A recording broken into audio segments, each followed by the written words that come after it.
18 минути по 9 часот, наредниве минути во Македонија. Наутро отвараме уште една актуелна тема, всушност предизвик пред кој што се исправени пливачите во нашата земја по информацијата дека изминативе денови под клуч беа ставени базинот во Карпош и Куманово, едни од ретките пливачки објекти кои што функционира и за рекреативните и за професионалните пливачи. Токму тие се на најголем удар од ова одлука, колку принудниот одмор кој што го имаат во овој период влијае на континуираното одржување на физичката подготовка и тема која што утрово во Македонија наутро ја отвараме со најдобриот пливач македонски на далечинско пливање Томи Стефановски. Добро утро, Томи, добре ни дојдовте во Македонија наутро. Посакував да зборуваме за убави теми, бидејќи ги има и нив, но ситуацијата е малку поинаква овие денови.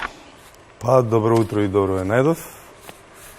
Ситуацијата, како што кажавте, по зборовите на директорот на спортскиот центар, 2 недели нема да работи базенот. Фали дел кој што е расипан, треба да се вгради и за 2 недели да се почне повторно со работа. Овие 15 дена се кој што не се занимава со пливање, секоја чест и на другите спортови, меѓутоа пливањето е еден сигурно најтешкиот спорт за тренирање, а бидејќи многу се тренира и кратките паузи многу значат. И тоа сакав да ве прашам, кога се договаравме за гостувањето во Македонија наутро, ви реков, Томи, ако имате слободно време, би сакале да дојдете, вие ми рековте, а што да правам и периодов, кога навистина немаме ангажмани, за жал се надеваме дека кусок ќе трае оваа принудна пауза. Треба да споменеме секако дека пливањето е еден од спортовите во кој бележиме најмногу успеси гледано низ годиниве.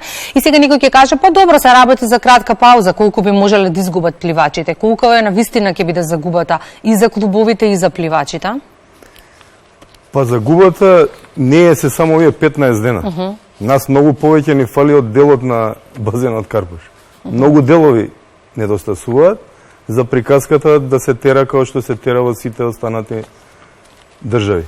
Во однос на пливањето, кој што е базичен спорт, кај нас не само што е базичен, него има и долгогодишна традиција, како далечинското, така и базенското пливање. Меѓутоа, оваа негрижа од државата, значи за овој спорт сегде во светот стои државата. За ваквите објекти сегде во светот стои државата. И проблемот е децениски. Овие 15 дена ќе пројдат. Ние имавме проблем пред 3 месеци. Јас тогаш напишав некој пост, некој се навредија, меѓутоа реков на ваков начин за 3 месеци пак ќе ни го нема делот и его се деси.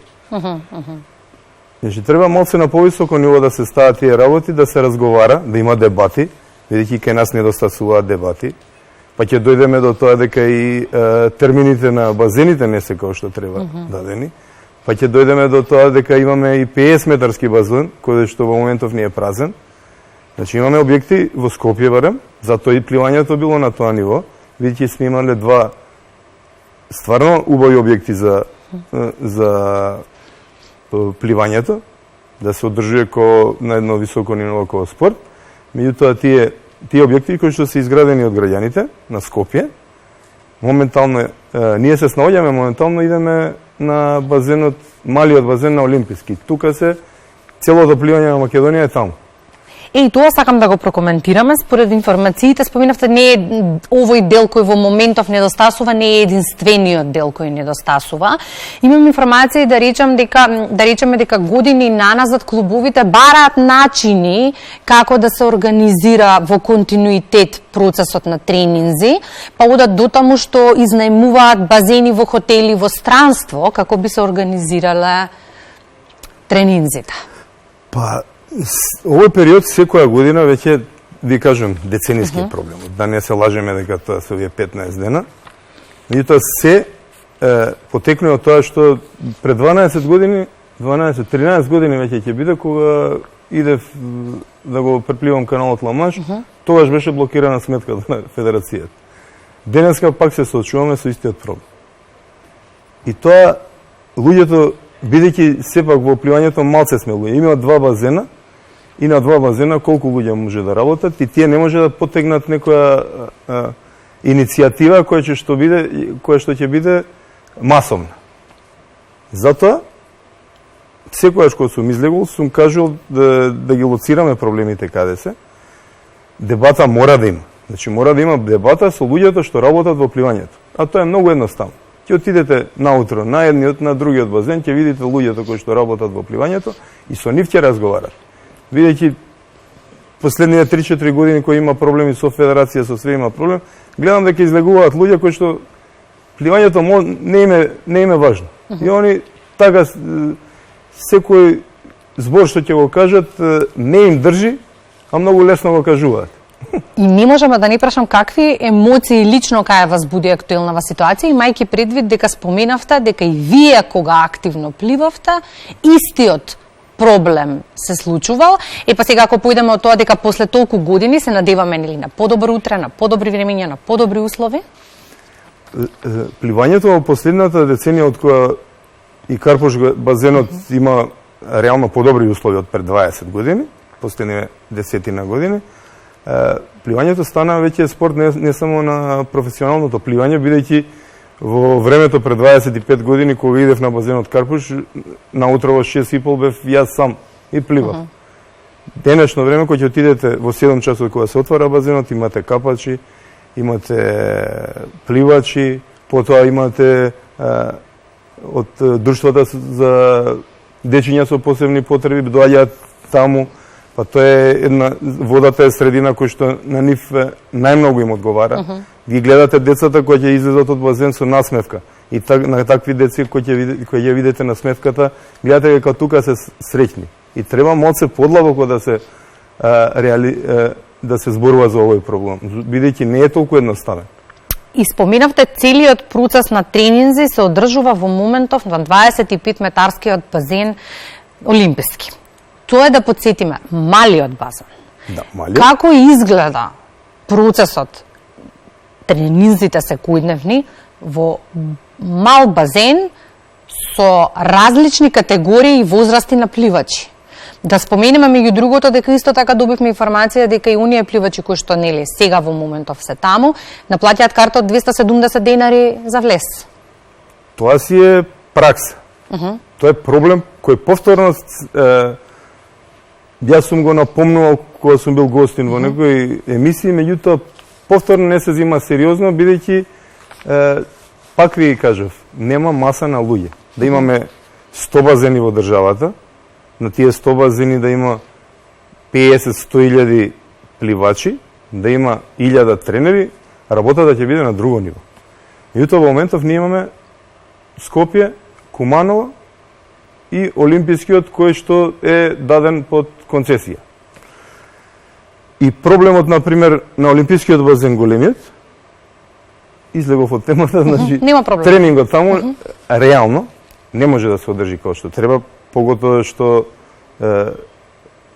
дното е, мислам дека длабочината од 90 до 1,20 м. Замислите сериозен пливач. Затоа прашав, не се сите пливачи деца од 10-12 години. Значи кај нас треба да вежба свртување.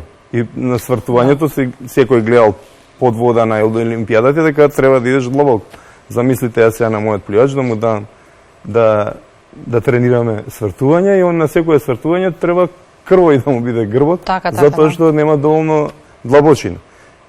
Пак е, тоа викам, не е проблемот сега. Значи, иако тој базен под концесија, треба се да се направи, бидејќи ние пливачите и тренерите не го дале тој базен под концесија. Значи, државата го дала под концесија и она треба да се изнајде начин за тој големиот базен да работи, бидејќи моментално да отидеме во Солун. Значи, имате 4 базени, од кои што имате 50 метарски, два се мислам 50 метарски затворен и 50 метарски отворен. Они на отворен ја одржуваат температурата. Ние мора да малце да го смениме начинот на размислување.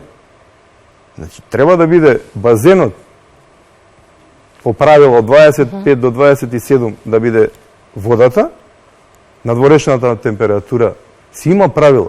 И ние само треба да ги почитуваме и треба да знаеме дека као што работи парламентот и им е топло, треба и на дечињата кои што доаѓаат да пливаат, да си пливаат и да им биде топло.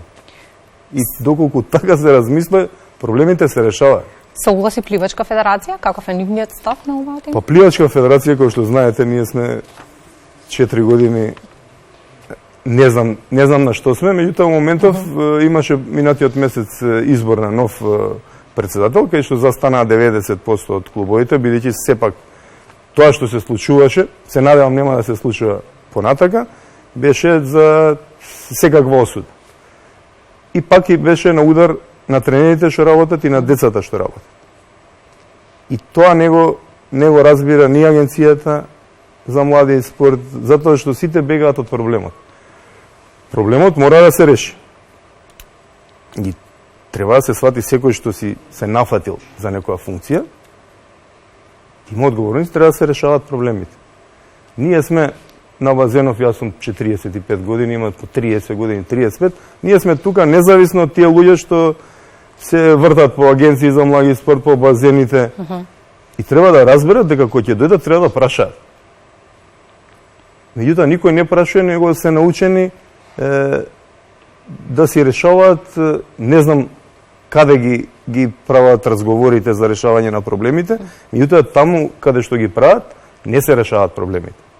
За да кажеме дека сериозно се потребни многу повеќе и подобри услови, само ќе споменеме, вие кажавте, во мое време бевме само неколку. Сега бројот на пливачи кои постигнуваат сериозни успеси е многу поголем. Значи, секогаш во пливањето кај нас, пливачите, тренерите и успесите на пливачите и не тренери далеку го надминуваат нивото на државата колку се грижи за тоа, федерацијата колку се грижи за тоа. Значи, ако гледаме федерацијата и државата колку се грижила овие 30 години, ова е science fiction. Колку им должиме во тој контекст? Ако се споредиме со регионот, еве не одиме подалеку, само со земјите кои што не окружуваат и условите кои што тамошните пливачи ги имаат. Не можеме да се споредиме со никого и ние треба тоа да ни е јасно. Дали знаете дека ние немаме ни еден професионален тренер во пливање? Тоа го нема нигде. Значи во Косово, еве го Косово работи, немаа базени, Косово веќе ќе не помине. Затоа што голем дел од пливачите се извинувам што ве прекинувам и на Косово да тренираат периодов. Јас бев на Косово, бидејќи секоја година од 1 до 10 не работат базени. Какви се условите во Косово? Во Косово реално се многу послаби условите од базенот на Карпош или на Олимписки базен. Добро. Меѓутоа, условите како викам како базен. Така. Меѓутоа, водата, просторот, се знае, си има норми и треба да се почитуваат. Тука завршува муабетот. Јас пред 20 години, кога беше на Карпош базенот, идеш и вода, ние пливавме во ладни води, далеку од овие услови. Меѓутоа, каде денес имаш одговор, идеш на базен и прашуваш зашто е ладна водата, вика затоа што надвор е топло. Викам, замислите да идам у Германија и да прашам и да ми дадат ваков одговор. Значи, ќе отворите ФИНА, има Светската федерација, има норми, базенот колку треба да биде топол, просторот колку треба топол и доколку ги пратиме само тие норми, условите ќе се бидат прекрасни. Пак отидовме малку со темата. Значи, секоја година, ева, ние бевме во Косово и ги попунуваме тие денови некако. Базенот е со помалце стази, помалечок. Меѓутоа, они работат на тоа да за 3-4 месеци ќе има нов базен на Косово. 50 метарски, со 20 метарски, како олимписки нешто. Меѓутоа, таму ќе работи. Бидејќи начинот на кој што го подразбираат кога викаме амбасадори на спортот. Значи за амбасадори на спортот треба се да направиме за повеќе, за подобро да не презентираат надвор. Ние имавме повторно пливањето, единствен 100% единствен случај у свет. На Олимпијадата сега што беше во Токио, имавме двајца представници. Мија Блажевска и Дерковски. Они се единствените спортисти на Олимпијада кои што немаа подготовки за Олимпијада. И пак ќе се навратам, колку им должиме? Многу. Значи, многу им должиме. Јас на 30 години мој во ја представуваш Македонија 30 на година. Јас во 30 години имам едни подготовки. Значи, кај нас е многу фалат работа. Делот е најмал проблем. Да. Делот ќе се стаи и ќе почнеме повторно да пливаме. Меѓутоа, ако продолжиме на тој начин, да наведнуваме глава, па требало да се јавиме кај некој од горе за стаза да ни даде, тие работи мора да ги трнеме. Тоа не може во спортот да се случи. Тоа може да им се случи тука во комитети, некои да си седат, да си разговараат на тој начин. Кој е спортот во прашање, мора да ги прашате релевантните луѓе и да седнеме и да дојдеме до решение. И во меѓувреме додека стигне делот, како? Најосновните физички подготовки, колку да останат во кондиција пливачите? Тоа е. Ова е сега е импровизација. Значи не е само сега. Значи импровизација беше и кога бевме во Косово. Во минатите години барем работеше, се знае сегде у свет, не работат за Нова година 2 дена, за Божик 2 дена базените, другото си работи. Тоа е процесот, ти си го знаеш. Секој си знае во својата програма. Програмата ја правиш во септември, кај нас у септември дојде октомври, пак беше ладна водата, па мораш да мислиш на деца да не се разболат, па им ги намалуваш тренинзите. Значи, програмата во овие 5 месеци за следна година, секој тренер кој Македонија не можеш да ја исполни, мислам ни 60%, што е стварно малце. Сега го имавме, бевме на Косово, се вративме тука и пак не работи 15 година. И тие, повторно зборам, пливањето е спорт кој што децата, имаме деца од 15 години, 16, тренираат 2 пати неделно, 6 пати во неделата. И кој имаш таков начин на тренирање, малите паузи значат многу. Така. И затоа гледам се дека се уфрлаат и некои сакаат, вие ако не сте толку навлезени во проблемот, прво прашајте, па после треба да кажувате по телевизија, ако сакате да бидете, од вас зависи мислењето на народот, на популацијата, значи тоа си бара и одговорност. Нема само кажување празни зборови. Ќе прашаш, ќе дојдеш на базен. Ова сега што го кажав, тоа важи за сите, за Агенција за спорт и млади, за базенот. Сите мора да прашуваат и да ги прашуваат луѓето што треба, да се седнеме на маса. Дебати фалат во Македонија, многу дебати фалат. Кога ќе седнат четворица, значи не да научени се, сега ќе земам со вас ќе правам ове, па утре со другиот ќе правам ове, со третиот и така не се решават работи. И пак ќе го почекаме делот, па ќе видиме дали ќе дојдат и останатите кои што недостасуваат да ја пополнуваме полека сложувалката, но во меѓувреме ќе говориме јавно и може тоа да го видиме. Па да говориме јавно и да не биде тоа на една година. Овој сега проблем е актуелен, затоа што ги погодува и многу сфери од општеството. Значи имате деца со посебни потреби, имате рекреативци кои што веќе редовно си тренираат. Сега мислам дека со новиот претседател, бидејќи сепак од кога престана работи базенот, следниот ден искочи и веќе се направи фама. Ние не ги знаеме дека ги имаме проблеми, минатите години беше исто. Меѓутоа немаше кој да излезе. Сега да видиме дали овој бран ќе го искористиме за да направиме нешто добро за пливањето и да не се давиме, него да искочиме веќе на површината. Јас можам да видам дека јавно ќе говориме, а за останатото ќе ги чекаме релевантните чинители. Може така? Благодарам за гостувањето, Томи. Благодарам што ме покани и што изнесовме некои работи на кои што стварно државата треба да поведе малце повеќе внимание. Тоа им го должиме на пливачите. Благодарам.